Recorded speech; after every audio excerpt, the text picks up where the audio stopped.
Good day, everybody. My name is Todd Standing. I am the man who takes people out into the field and has them either live interact with or eyewitness Sasquatch. And on some occasions, I take Survivorman out and he films the top of the head of a Sasquatch. So we're going to get into that a little bit today. I'm so excited about this episode. I'm so excited about what happened this year on expeditions. We're going to do some of my Jason shoot. So if you haven't seen the Survivorman Bigfoot episodes, I'm in 4 of them. I'm in the first season. There was only Survivorman and I. And then the second season, we did 2 episodes. And he did, I think, 6 episodes just off doing other things. We had incredible, immense success. I'm going to show you how the proof and the evidence of how we have filmed the top of a head of a Sasquatch this year.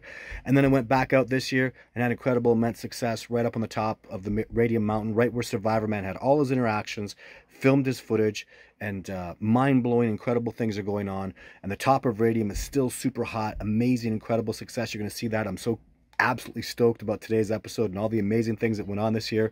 So let's get into it.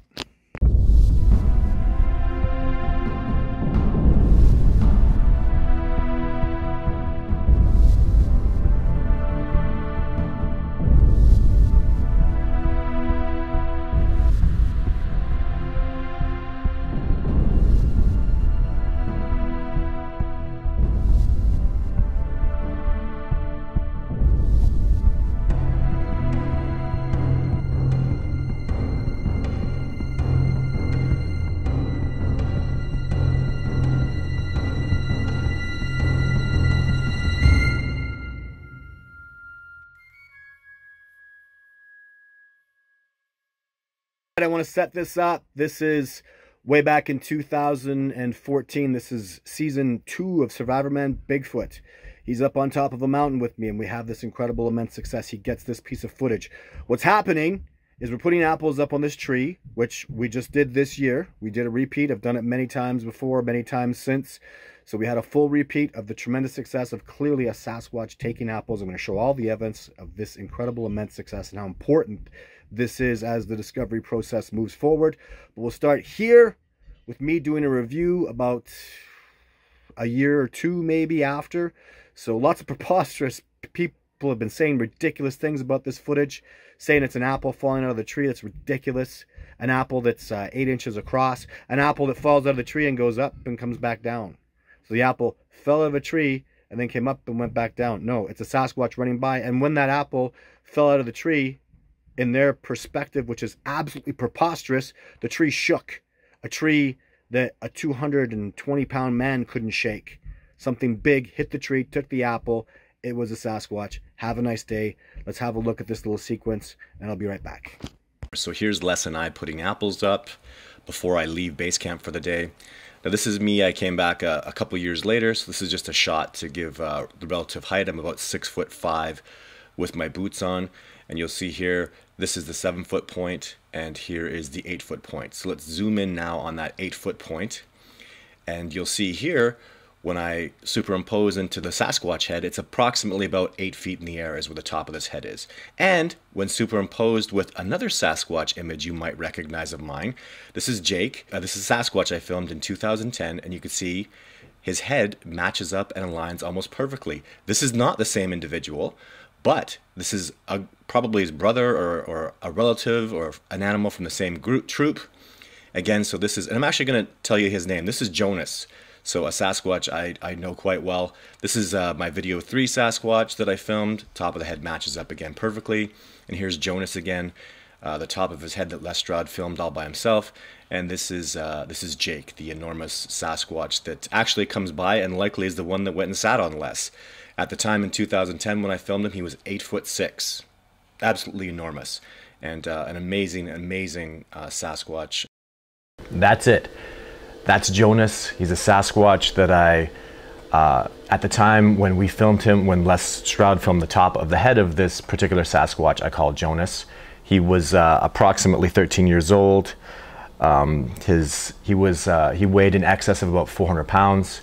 And his track was about approximately 14 inches. So, yeah, that's, I mean, I don't know what else to say.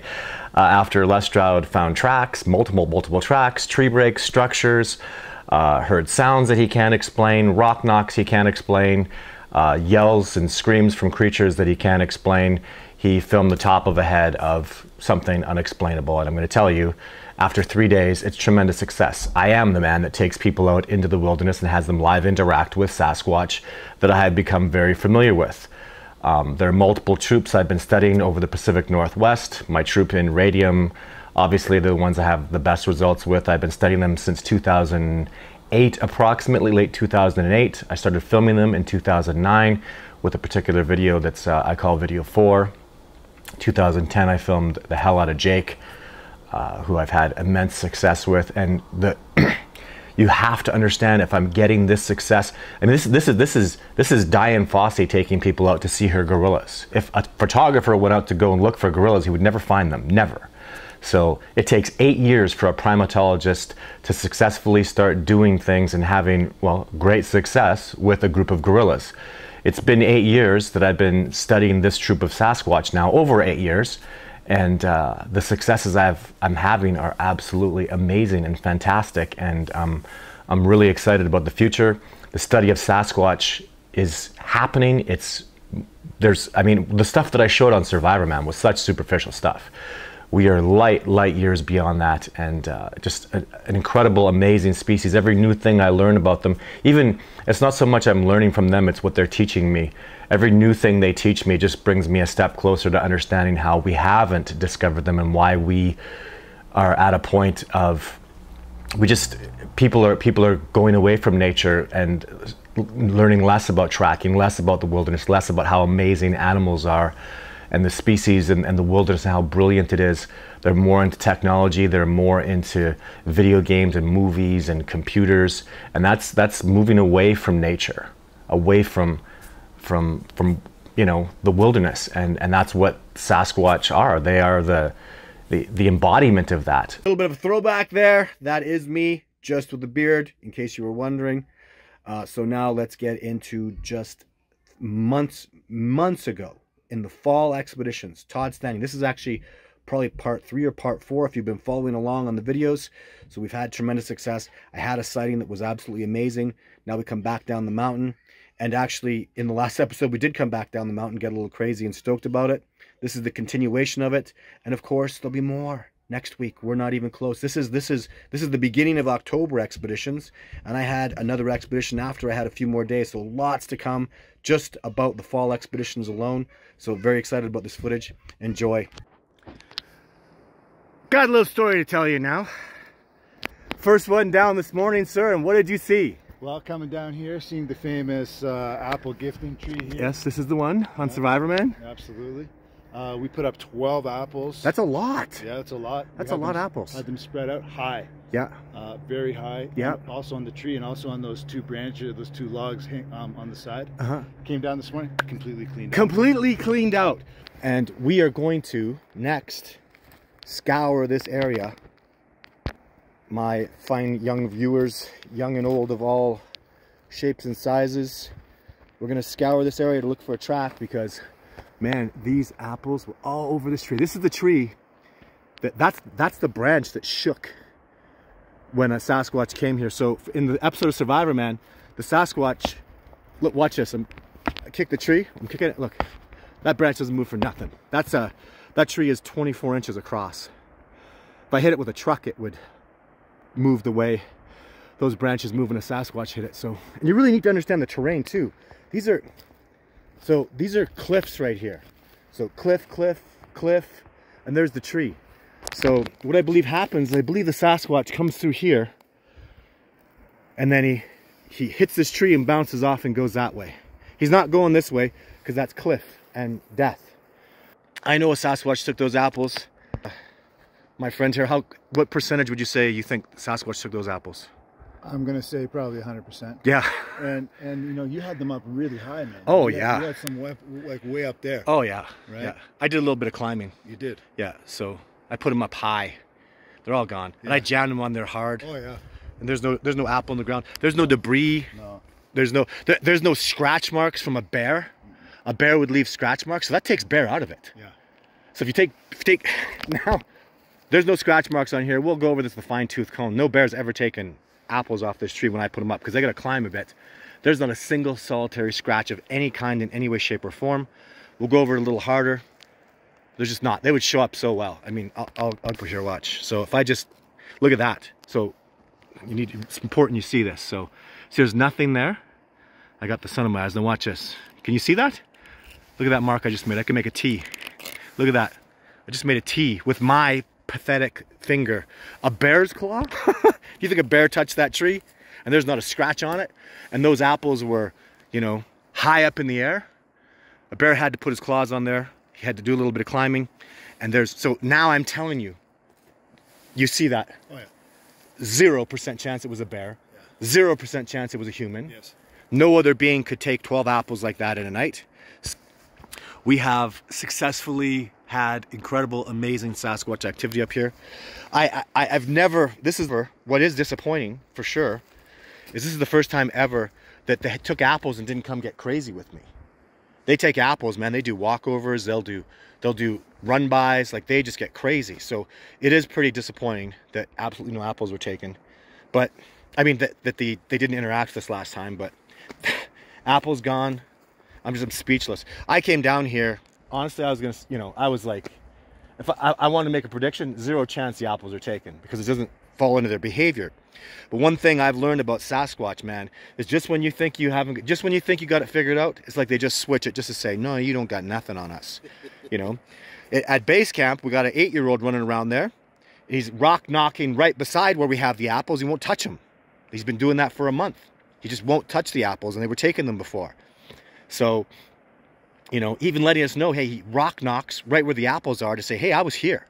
I was right by your apples. I didn't touch them. Now we have apples at base camp.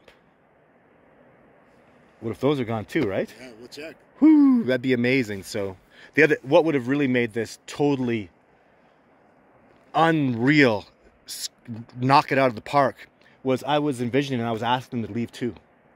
So if they leave too, like now you go, no bear, no animal is going to take 10 and leave too. And they leave too because there's 2 people and they want us to eat them. And I actually asked for the lower 2 to be left that were put on nails. So I thought maybe the nails might be a little rusty, maybe a little unhealthy. I felt bad about leaving them, to be honest. So I said, just leave those 2. Jason and I will eat everything but the core because then they'll be okay. But they didn't. They left, they took everything, left nothing. And I couldn't be more excited about it. The other thing is Survivorman got the top of the head of one because of the game cams that he puts up here. But I don't have any stock in them because they just don't react fast enough. And the Sasquatch, when they take these apples, they run by and snag them. Boom. So on Survivorman, on the episode, there were 3 run-bys that they got nothing. And the only one they got a top of the head of, I don't know, I guess the Sasquatch went up and kind of came down slow, bumped off the tree. They react fast, but it's just not fast enough. I'm tired of being disappointed.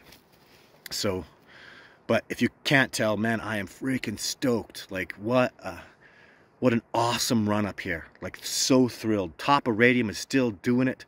Like, man, am I pumped. Absolutely amazing. I guess I'll talk about one more thing that's pretty important here. There was some controversy because people say silly things or they misunderstand.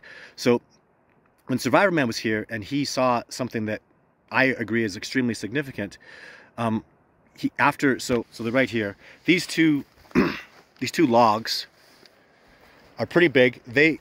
What evidence you can see with these logs is, so when a log is on the ground, it rots on the ground side, and then you can see where the branches are. So you can see it on this side too. So you see there's branches and moss, and this is where the downside was, where it rots. So this branches and moss, and this is the downside.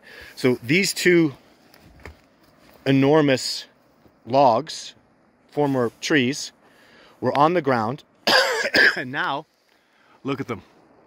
And Survivorman picked them up. I mean, he said, you know, they didn't grow here. I mean, that's, of course, this is rock. They did not grow here. How did they get here? And my answer is, the Sasquatch put them here because this is a special place. This is like a holy ground where I had, you know, Sasquatch performed the spiritual animal ritual on me. And right over here. So this is a special place. This is a special tree. That's why I've been putting apples on it. I strongly believe the Sasquatch leaned these 2 logs that were on the... You got to understand, guys. Like, there's no way that fell like that. You know, like you see a track? I got a potential track here and here. Oh boy. Okay. So live, ladies and gentlemen. Holy shit, dude. What do you mean potential? Look at that baby. Oh my God. This one here too. Oh my God, dude. You know what that is? That's running. Remember I told you that half foot? That's running. Look at it. I can see the toes and everything on it. Holy shit. And then you're seeing this one here? That busted compression. Yeah, like on a side. Mm-hmm. That one though, that's holy shit, man. Wow. So that's fresh as shit, right? Yeah. So what the Sasquatch do is, so this isn't a long track. They don't have balls of their feet. They have a mid-tarsal joint in their foot. So how did that get like this though? That's a really interesting track. But anyways, I'm gonna have to look into this because I've not seen them have the angle like that and then the toes at the top. But that's a really heavy, I mean, Jason, take your foot and smash it on the ground right there, please. Okay. Now, you see, that did nothing. I mean, can you even see that, Jason? Do it again. So Jason's a 200-pound man stomping with all his power. He's not leaving a damn mark. And look at this. That's 2 inches down. His is, I wouldn't even notice his. I would notice nothing. So something extremely heavy and powerful. That's fresh as fuck, yeah? Yeah. Sorry for swearing, y'all, but that is super, super fresh. It's very organic. Very organic. Like, there's motion in it. It's organic. And to be at half foot, like, so they do run-bys. That's why I just said they do run-bys here. That's a run. And to be running, can you imagine running through here like that? Oh my God. Like, No. well, who would run through this? Not me. No, that's crazy. No athlete would. Nobody. You'd blow your knee. You'd twist an ankle. Like this is incredible ground. So now we have a track. This is going to be the end of the video, ladies and gentlemen, just because, man, Jason, like, you know, you were out here last year. You got really you had no results that you could speak of last year. Right. There's a lot of time we spent out here, brother, where we don't win, where we're just looking over evidence, and now you've had some really good success. Not a sighting yet, but I would argue you heard a Sasquatch, saw the shadow of a Sasquatch, and you know, tracks, apples taken. So you see how it feels to really, you know, there are times where I get nothing for weeks on end, and then and we believe, man, we bled coming up here. Whew, this is like where we are. This is such a hard hike. And a lot of times, last time I came up here on my last expedition, so the expedition with Logan, Craig, Keaton, and myself, 4 people, including me, yielded a rock knock, you know, that nobody heard but me. So it pretty much for them didn't yield anything. And we got Jason here now, finding 2 tracks, apples taken. Like, this is tremendously successful. I'm stoked. And this is just in 2. Just heard like a pop. This is in 2 days. I just heard really faint on the other side of the ridge. The likelihood of Sasquatch being watching us right now are pretty high. So they're definitely around. They took apples, tracks on the ground. So, and you know what? Hey, Jason, we ain't done, are we? No, we're not done. No. We got some more days still. So we got a few more days left. And you can't, one thing y'all have to understand too is being real transparent here. Let me open up for a second. These amazing dudes, Logan, Keaton, and Craig, these are tough guys, tough as nails. Keaton came up here and he was so, you know, this altitude and shit, he went right up, he went climbing way up and came back down. He started feeling some anxiety and got uncomfortable. Of course, these guys have never been here before, but that affects the interactions with Sasquatch, man. They're feeling you. They feel you. They're empathic. And they're not going to come around when you're twitchy. They're not going to come around when you're feeling anxiety, when you're unhappy. I'm not saying this through anything other than after over nearly two decades of boots on the ground research. I see it every single time. If they've been coming around, everything's excellent, then the crew goes all unhappy, everything goes sour, and they're just gone. It's happened 30 times. Even with me. I'm out, I'm doing really good, I'm feeling great, the Sasquatch are around, then something happens and my energy shifts and they just disappear. They're not interested. Who's interested in unhappiness? Who attracts to unhappiness? Misery loves company.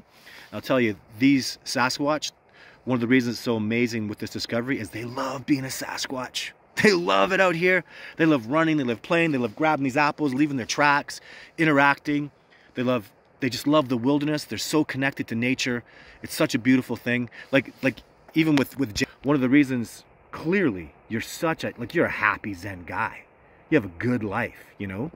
You do great things. You make people happy. You bring happiness into your life. That's why you're having success. And I'll tell you something, you're domesticated as hell. Oh yeah. Right? I'm a human being. Right? You're wearing boots. Yep. He's not connected into the earth. He barely drinks this beautiful water. I mean, if you take this man as happy as he is, and he's like so goddamn domestic. Look at him. Sunglasses, shirts, watches. Look at his backpack. It's enormous. Sasquatch run naked. You know? What I'm trying to say, though, if he could be this happy, only connecting with nature as limited as he does, and it's a lot. I mean, you probably spend 40 days a year in nature. At least. Yeah. So if you lived your whole life ran around naked in nature, you'd be damn well zen and happy. So the point I'm making is, misery loves company, and the same thing, happy people attract happy people. So feel happy, feel joy, and you know, get your success, connect with nature, reconnect with nature. Ladies and gentlemen, get out there, hit the trails, love it, be safe, ground, you know, just get connected, eat the berries, forage, learn about the plants and the animals, get really connected.